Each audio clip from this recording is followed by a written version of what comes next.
É aceitável a teoria que tais grandes poderes ou seres tenham sobrevivido de um passado extremamente remoto, quando as formas de vida eram provavelmente manifestadas em formas e contornos surgidos muito antes da espécie humana, formas das quais somente a poesia e a lenda preservaram em uma tênue memória, e essas formas foram chamadas de deuses, monstros e criaturas místicas das mais variadas espécies. Palavras de Algernon Blackwood. A coisa mais misericordiosa do mundo, creio eu, é a incapacidade da mente humana em compreender sua insignificância. Vivemos numa redonda e plácida ilha de ignorância, em meio a negros mares de infinito, e não está escrito em nenhuma profecia que devemos viajar para longe.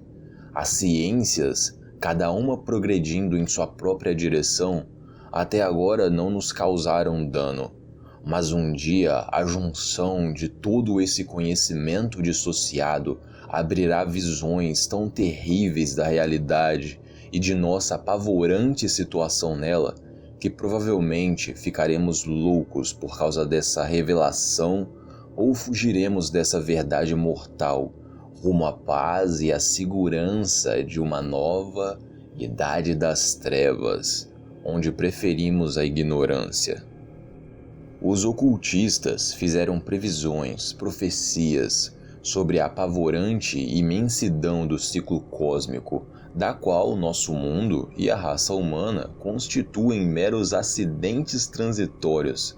Existimos por mero incidente, mas não foi desses ocultistas e dessas previsões que veio o vislumbre das eras proibidas, que me arrepiam quando nelas penso e me enlouquecem quando com elas eu sonho. Esse vislumbre, como todos os pavorosos vislumbres da verdade, cintilou quando juntei duas peças separadas no caso, uma velha notícia de jornal e as anotações de um professor já falecido. E assim começa nossa história. Espero que ninguém nunca mais venha a fazer essa junção. Com certeza, se eu viver, nunca fornecerei voluntariamente nenhuma pista do que eu descobri com esses dois pedaços de papel. Acho que o professor também pretendia guardar segredo sobre a parte que ele conhecia e que teria destruído todas as suas anotações se a morte súbita não o tivesse levado antes. Meu conhecimento da coisa começou no inverno de 1926 a 1927, com a morte do meu tio-avô George Gamel Angel, um professor emérito de línguas semíticas da Universidade Brown, em Rhode Island, nos Estados Unidos. O professor Angel gozava de grande renome como autoridade em línguas antigas e a ele recorriam com frequência diretores de importantes museus, de modo que seu falecimento, aos 92 anos de idade, deve ser lembrado por muitos. Por perto de onde ele morava, o interesse das pessoas pela morte dele foi intensificado pela obscuridade da causa da morte.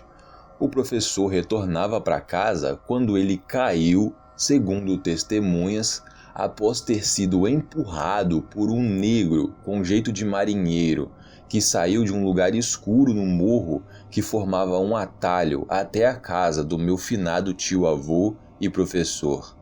Os médicos foram incapazes de achar uma visível causa de morte, mas concluíram, após uma confusa discussão, que alguma obscura lesão cardíaca agravada pela subida brusca de tão íngreme morro por tão idoso homem fora responsável pelo óbito. Naquela época, não vi motivo algum para discordar desse diagnóstico, mas ultimamente eu me sinto inclinado a questionar e mais do que questionar. Como herdeiro e executor do meu tio-avô, que morreu viúvo e sem filhos, Eu tinha que examinar todos os papéis e documentos cuidadosamente, e com esse propósito, levei todos os seus arquivos e caixas para minha residência em Boston. Grande parte dos estudos dele eu organizei e será publicado mais tarde pela Sociedade Arqueológica Americana. Mas havia uma caixa que eu achei extremamente enigmática e estranha, e me senti um tanto desconfortável a mostrar essa caixa para outras pessoas. Para se ter ideia, ele havia trancado essa caixa com cadeado e não encontrei a chave, até que me lembrei de examinar o chaveiro pessoal que o professor levava sempre no bolso. Consegui, de fato, abri-la. E aí, descobri que foi só para dar de cara com outro segredo ainda maior e mais impenetrável. Pois qual poderia ser o significado de uma escultura de argila em baixo relevo e de todas aquelas anotações, comentários e recortes de jornal e livros que achei? Teria meu tio-avô, nos últimos anos de vida, se tornado um entusiasta de lendas mirabolantes? Resolvi que procuraria o excêntrico escultor responsável por essa aparente perturbação de paz de espírito de um velho.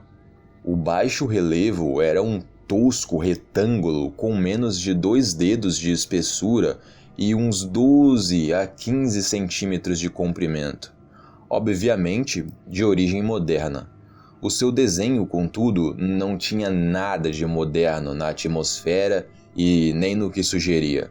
A criatura esculpida ali era críptica e a escrita parecia ser pré-histórica. E a maior parte daqueles desenhos, com certeza, parecia algum tipo de escrita antiga mesmo. Ainda que a minha memória, bastante familiarizada com os papéis e coleções do meu tio, não conseguisse nem chutar a civilização a qual aquilo pertencia. Naquela escultura, acima desses hieróglifos, havia a tal figura de natureza estranha. Parecia um tipo de monstro, ou símbolo representando um monstro, cuja forma só uma mente doentia mesmo poderia imaginar. Para tentar descrever, posso dizer que a minha mente atribuía ao mesmo tempo os traços de um polvo, de um dragão e de um ser humano. E não estou mentindo, esse era o espírito da coisa. Uma cabeça de polvo com tentáculos em cima de um corpo grotesco e cheio de escamas, com grandes asas.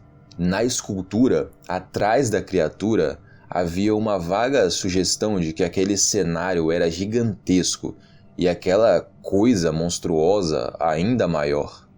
E como eu disse antes, essa escultura não estava sozinha dentro da caixa. Além de uma pilha de recortes de jornal, haviam anotações recentes do meu tio-avô, o professor Angel. O que parecia ser o documento principal tinha o título de Culto de Cthulhu. Ele descreveu isso em letra de forma, provavelmente para não errar a pronúncia dessa palavra tão esquisita. Esse manuscrito principal estava dividido em 2 partes. A primeira era intitulada 1925, Sonho e Interpretação do Sonho de H. A. Wilcox, Rua Thomas, 7, Providence. E a segunda parte tinha o título de Narrativa do Inspetor John R. LaGrasse, Rua Bienville, 121, Nova Orleans, na reunião de 1908 de S.A.A., notas do mesmo e relato do professor Webb. Todas as demais anotações eram notas bem breves, nem tinham título, sendo algumas delas relatos de sonhos esquisitos de diferentes pessoas, citações de livros e revistas de ocultismo filosófico, principalmente de continentes e civilizações perdidas embaixo do mar, como Atlântida, por exemplo. ou ainda comentários sobre antigas e ainda existentes sociedades secretas e cultos proibidos. Os recortes de jornal referiam-se basicamente a notícias falando de doenças mentais raras e surtos de alucinações coletivas na primavera de 1925. A primeira metade do manuscrito principal narrava uma história muito peculiar. Aparentemente, no dia 1º de março de 1925, um moço magro, moreno, com personalidade bem neurótica, visitou o professor Angel, trazendo consigo a tal escultura em baixo relevo de argila que eu citei antes. E nesse dia, essa tal escultura nem ainda havia secado direito. O nome dele era Henry Anthony Wilcox, e o meu tio o reconheceu como o filho mais novo de uma excelente família que ele conhecia só que superficialmente, e que estivera estudando escultura na escola de desenho de Rhode Island e morando sozinho perto da faculdade. Wilcox era um jovem muito inteligente e de reconhecido talento, porém, ele também era reconhecido por algumas coisas estranhas. Desde a infância, despertava estranheza nas pessoas por causa das histórias bizarras e aos sonhos macabros que ele tinha o hábito de ficar contando.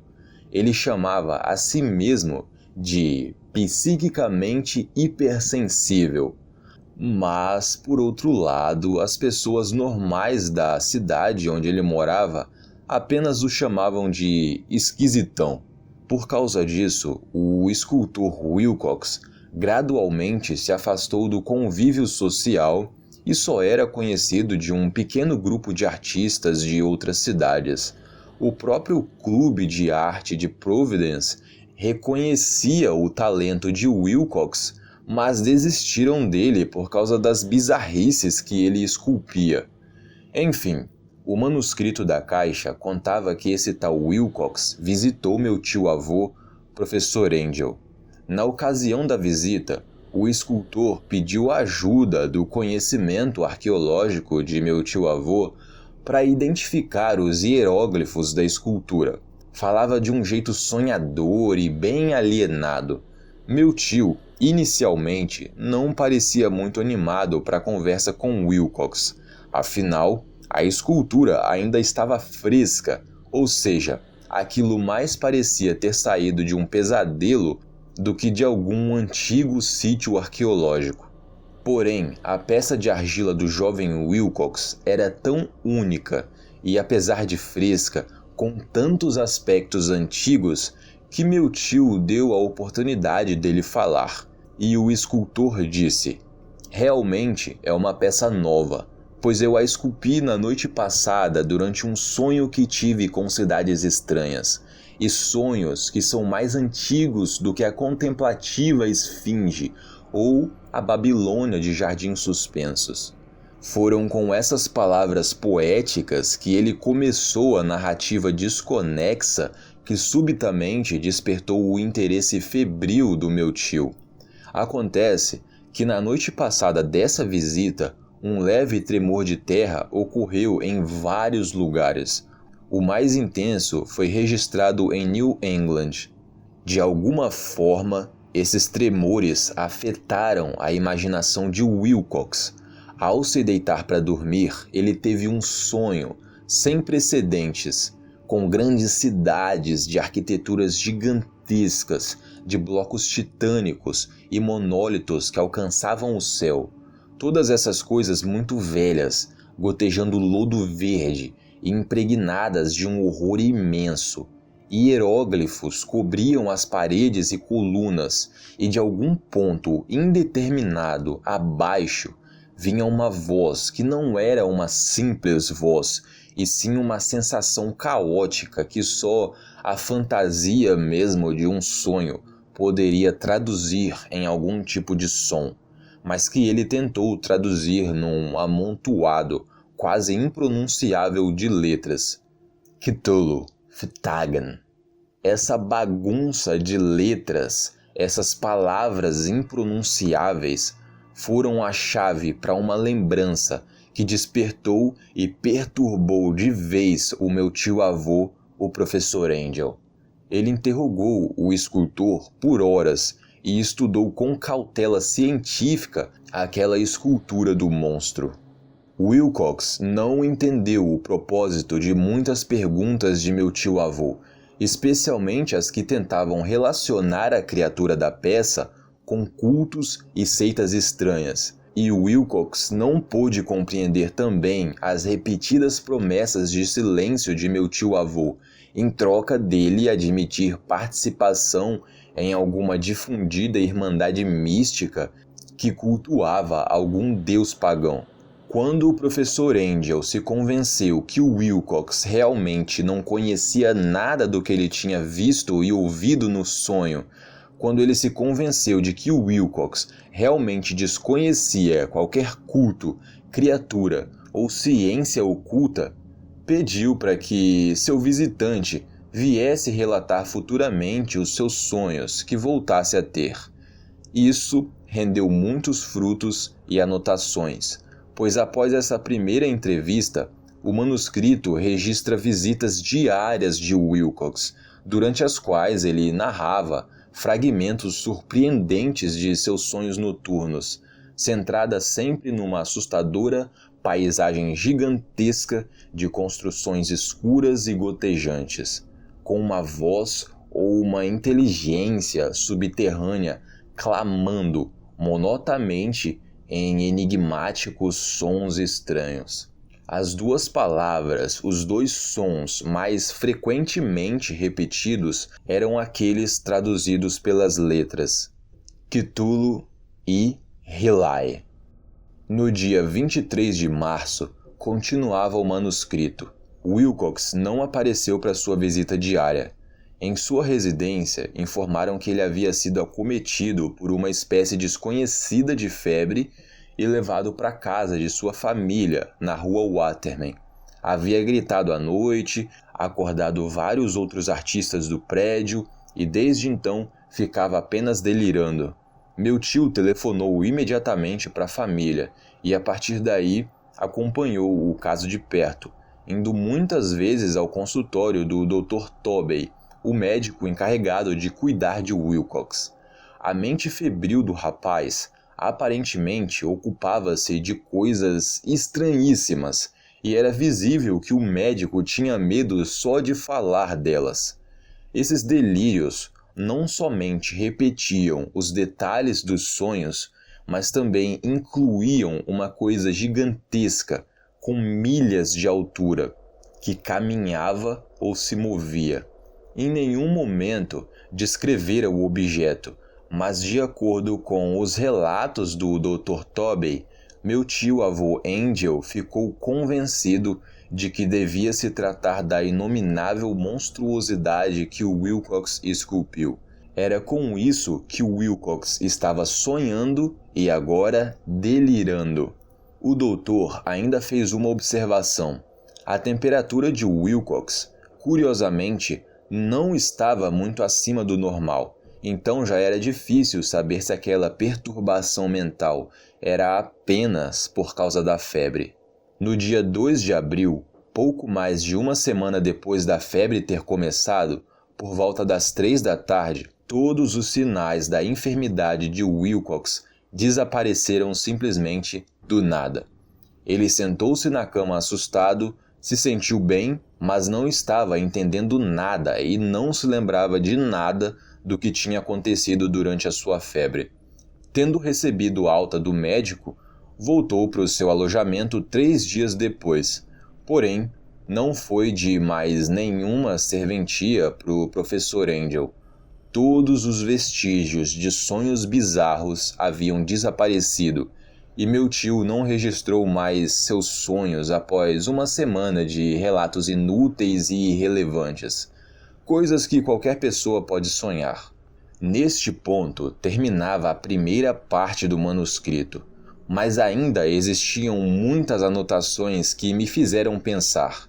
E mesmo assim, nesse ponto da leitura, eu ainda continuava desacreditado e cético quanto toda a essa história.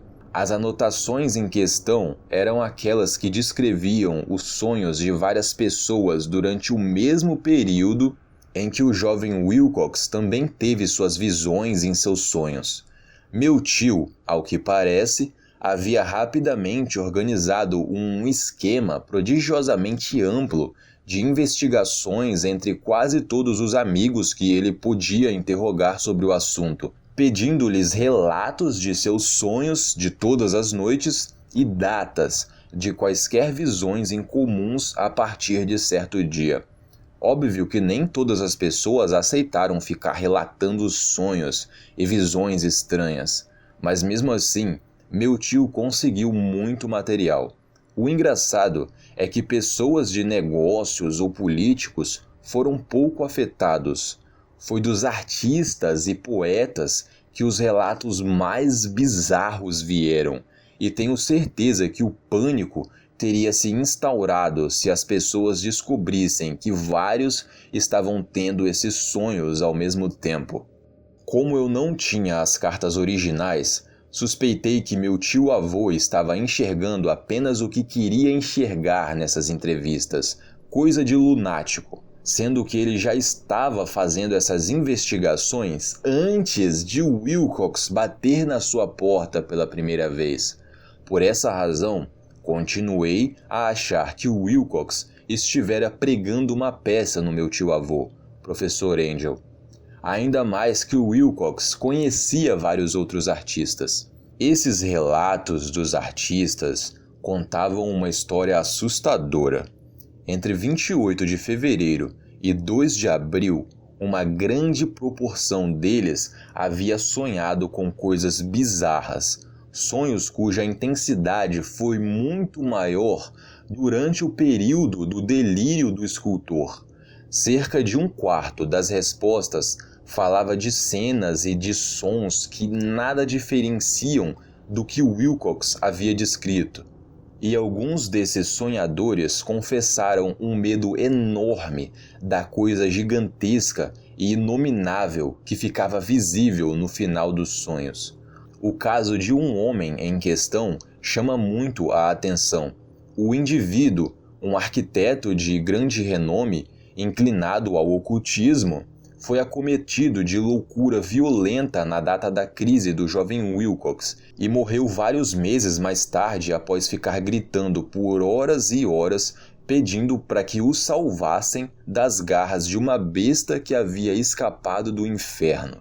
Uma pena que meu tio-avô registrou esses casos menores usando números e não os nomes das pessoas. Senão, eu mesmo teria feito alguma investigação pessoal. Do jeito que estava, eu consegui identificar poucas pessoas. Entrevistei elas, e todas elas, no entanto, confirmaram as anotações plenamente. Daí, eu passei a achar incrível como todas essas pessoas ficavam espantadas ao tocar nesse assunto. E olha que elas nem sabiam de tudo o que eu descobri nos manuscritos do meu tio-avô. Nem sabiam que várias pessoas estavam tendo aqueles sonhos ao mesmo tempo.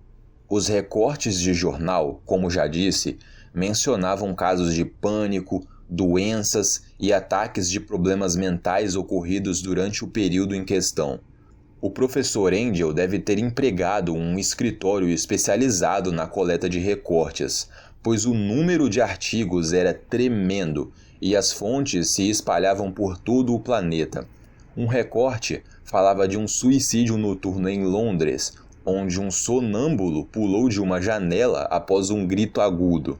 Outro consistia numa carta desconexa ao editor de um jornal na América do Sul, em que um fanático, baseado em visões que teve, fazia uma profecia apocalíptica. Um despacho na Califórnia descrevia uma colônia de estudantes de sobrenaturalismo comprando em massa túnicas brancas à espera de um certo glorioso advento, que nunca chegava, ao passo que notícias da Índia falavam reservadamente sobre graves tumultos em tribos antigas por volta do fim de março. Orgias de voodoo multiplicaram no Haiti, oficiais norte-americanos nas Filipinas encontraram hostilidade por parte de certas tribos nessa época. O oeste da Irlanda também foi infestado de rumores inacreditáveis e lendas, e um pintor de quadros de fantasia chamado Ardois Bonnot exibiu um delirante e macabro quadro intitulado Paisagem Onírica no Salão de Primavera de Paris, em 1926. E sobre tumultos registrados em hospícios através do mundo nessa época, eu nem falo. Esses tumultos registrados em hospícios foram tantos, mas tantos, que não sei nem como não perceberam que algo estava acontecendo.